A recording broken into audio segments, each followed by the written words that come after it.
Tidak peduli seberapa berbeda kita satu sama lain, setiap orang memiliki bayangan. Itu adalah teman tetap selalu bersama kita kemanapun kita pergi. Kecuali kemana kita pergi adalah ruangan dengan semua lampu mati, tentu saja. Saat kita kecil, bayangan tampak misterius atau bahkan menakutkan. Tapi seiring bertambahnya usia, kita belajar bahwa bayangan tidak perlu dikhawatirkan. Hanya tubuhmu yang menghalangi cahaya. Tentu saja di organisasi SCP tidak ada yang terlihat biasa dan bayangan tidak pernah hanya bayangan. Di dekat pangkalan angkatan udara yang ditinggalkan di Afghanistan, terletak di sebelah satu set sisa-sisa manusia, organisasi menemukan objek yang tidak biasa yang mampu mengubah bayangan sederhana menjadi penjara. SCP-272 adalah paku besi panjang 11,5 cm, ditutupi ukiran yang tidak diketahui asalnya. Ukiran tersebut belum diidentifikasi atau dilacak ke peradaban tertentu, tapi staf penelitian ditugaskan ke objek tersebut menggambarkannya sebagai menawan tapi menakutkan. Itu ditemukan selama penyisiran ditarik keluar dari permukaan batu oleh anggota organisasi. Pada awalnya dia percaya itu adalah paku biasa, sampai dia menjatuhkannya, tiba-tiba tanpa alasan yang jelas dia tidak bisa bergerak dari tempat itu.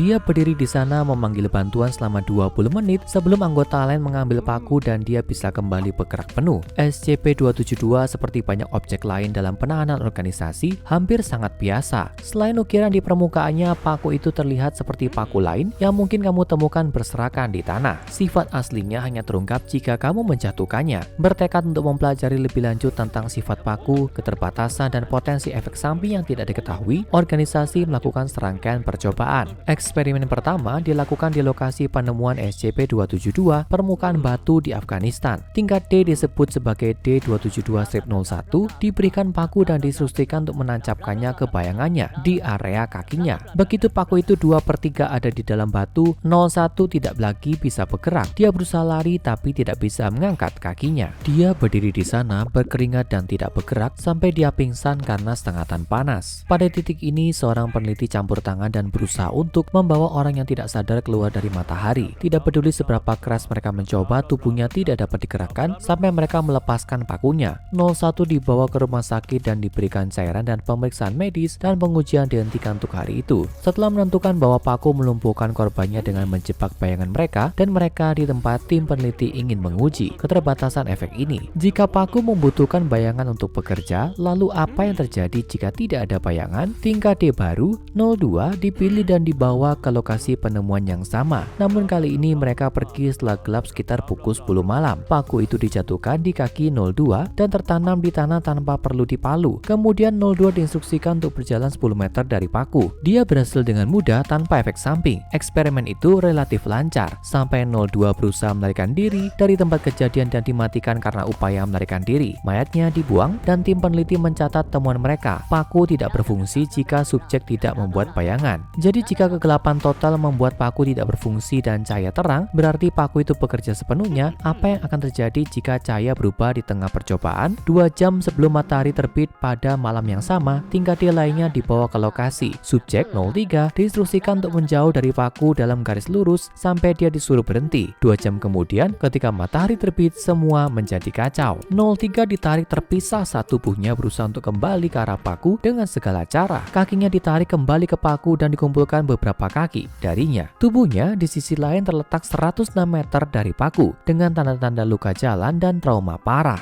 3 tim pembersihan diminta untuk menghapus semua bukti pembantaian. Paku dicabut untuk menguji fasilitas 25 jam dan tim memutuskan untuk mengakhiri eksperimen lebih lanjut yang melibatkan matahari terbit. Beberapa eksperimen berbasis pencahayaan setelah bencana matahari terbit, semuanya dengan temuan yang relatif baik. Penelitian berlanjut dengan cara ini sampai salah satu anggota tim peneliti, Dr. Joe, mengajukan pertanyaan baru. Apa yang terjadi jika paku tertanam dalam 2 bayangan yang tumpang tindih? 2 anggota tingkat D lainnya, 04 dan 05, diposisikan di bawah lampu stadion sehingga bayangan mereka tumpang tindih. Paku itu dijatuhkan ke titik di mana bayangan berada di atas satu sama lain dan segera tertanam di tanah. Kedua subjek diinstruksikan untuk mencoba menjauh dari paku. 05 benar-benar terperangkap tidak bisa menggerakkan kakinya atau berjalan pergi. Sementara itu 04 bisa bergerak bebas tanpa konsekuensi kecuali perasaan santai. Jadi paku hanya mampu menahan 1 orang dalam 1 waktu. Dalam upaya untuk melihat apakah ada pola dalam hal orang mana yang akan ditahan paku, jika diberikan beberapa pilihan, percobaan lanjutan dilakukan dengan 8 anggota tingkat D mulai dari usia 18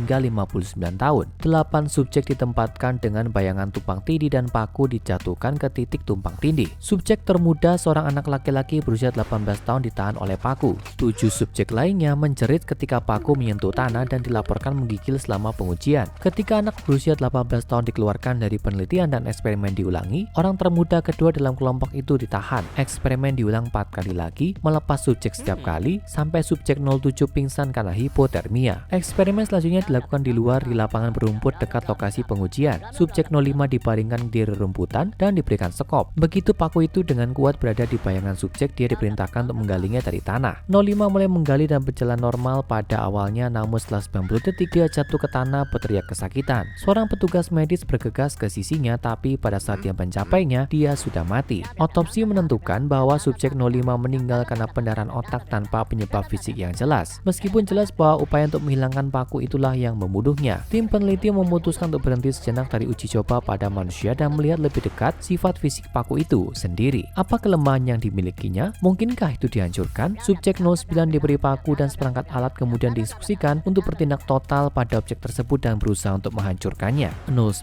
menempatkan paku di sebuah ragum dan mencoba untuk merusaknya dengan gerinda. Segera setelah gerinda menyentuh paku, 09 jatuh ke tanah, terasuk dan berbicara dalam bahasa roh, tangan ditekan ke pelipisnya. 30 detik kemudian dia meninggal karena jenis pendarahan otak yang sama yang membunuh subjek 05. Pemeriksaan paku mengungkapkan sedikit kerusakan permukaan, menunjukkan bahwa paku kemungkinan dapat dihancurkan, tapi entah bagaimana itu mampu mempertahankan diri dari kehancuran. Uji coba manusia biasa dilanjutkan keesokan harinya dan subjek 10 dibawa ke fasilitas pengujian. Di sana satu lampu stadion ditempatkan di jalur yang dikendalikan komputer, memungkinkan lampu digeser secara bertahap dari titik terpencil di luar ruangan. Cahaya diatur untuk membuat bayangan panjang dan paku dijatuhkan ke kepala bayangan itu. Segera, subjek 10 tidak dapat menjauh dari paku, sesuai dengan efek standar SCP-272. Kemudian cahaya perlahan dinaikkan menggerakkan bayangan. Subjek terseret saat bayangan itu bergerak, seolah-olah ditarik oleh kakinya. Dia tersandung dan harus bekerja untuk mendapatkan kembali keseimbangannya. Kemudian cahaya itu dipindahkan dengan cepat. Sekali lagi, subjek diseret bersama dengan gerakan bayangan. Namun karena kecepatan gerakan cahaya yang cepat, dia tidak dapat menjaga keseimbangannya dan jatuh ke lantai, menerima goresan memar dan ruang ringan di jalan. Akhirnya dalam upaya untuk melihat apa yang mungkin terjadi jika subjek tidak dapat bergerak, bahkan bertentangan dengan keinginannya, 10 ditahan. Kakinya dirantai ke lantai dan sekat kawat ayam ditempatkan di antara dia dan paku. Kemudian cahaya itu dipindahkan lagi. Untuk kengerian tim peneliti yang menonton, pengekangan ini tidak mengurangi pegangan paku pada subjek. Dia ditarik ke depan dengan keras, rantainya terlepas dari lantai dan tubuhnya perlahan-lahan memaksa dirinya melalui kawat ayam, mendarat di sisi lain dalam tumpukan potongan-potongan kecil seperti kentang yang ditembakkan melalui raket tenis. Tidak peduli apa yang menahan mereka atau apa yang menghalangi mereka, subjek tidak dapat lepas dari tarikan bayangan mereka atau penjara paku. Mereka akan terikat padanya bahkan jika itu membunuh mereka. Pengujian dihentikan sementara saat kru pembersih datang ke ruangan mengambil sisa hari itu untuk menghilangkan noda darah dari beton. Eksperimen terakhir yang tercatat dilakukan pada hari berikutnya, subjek D272-04 ditempatkan di tengah ruangan dengan satu lampu stadion memancarkan bayangannya pada sudut 45 derajat. Paku dijatuhkan ke bayangan 04 dan dia ditahan di tempatnya. Kemudian tim peneliti hanya menunggu. Makanan dan air disediakan setiap beberapa jam serta ember untuk digunakan sebagai kamar mandi. Selama 2 hari pertama, subjek tampak relatif normal jika kelelahan dan kesal. Pada hari ketiga, dia tidak menanggapi makanan atau air saat ditawarkan. Setelah seminggu berlalu, subjek mulai berbicara dengan cepat, aliran manik dari apa yang ditentukan sebagai bahasa mati. Pada hari ke-11, subjek beralih bolak-balik antara ledakan omelannya intens dan keadaan katatonik. Akhirnya setelah 14 hari dijepit di tempat dengan paku, subjek 04 dibebaskan. Segera setelah paku dicabut, dia mulai berbicara bahasa Inggris lagi. Dia mengalami kekurangan gizi parah dan tampak trauma, tapi segera mulai pulih begitu dibebaskan dari cengkeraman paku. Bagian dari kata-kata kasar subjek direkam dan diterjemahkan oleh Dr. Kimiro yang mencoba mewawancarai subjek pada hari ke-14 penelitian. Pada satu titik, subjek berkata, "Saya tidak bisa tidur, jeritan terdengar, saya tidak hangat, bayangan mencuri." Ketika ditanya bagaimana perasaannya, subjek mulai merobek kulit di lengannya dan berteriak, "Saya adalah tawanan kebodohan saya sendiri. Biarkan daging saya hancur seperti apel yang abunya terbakar di lidah saya."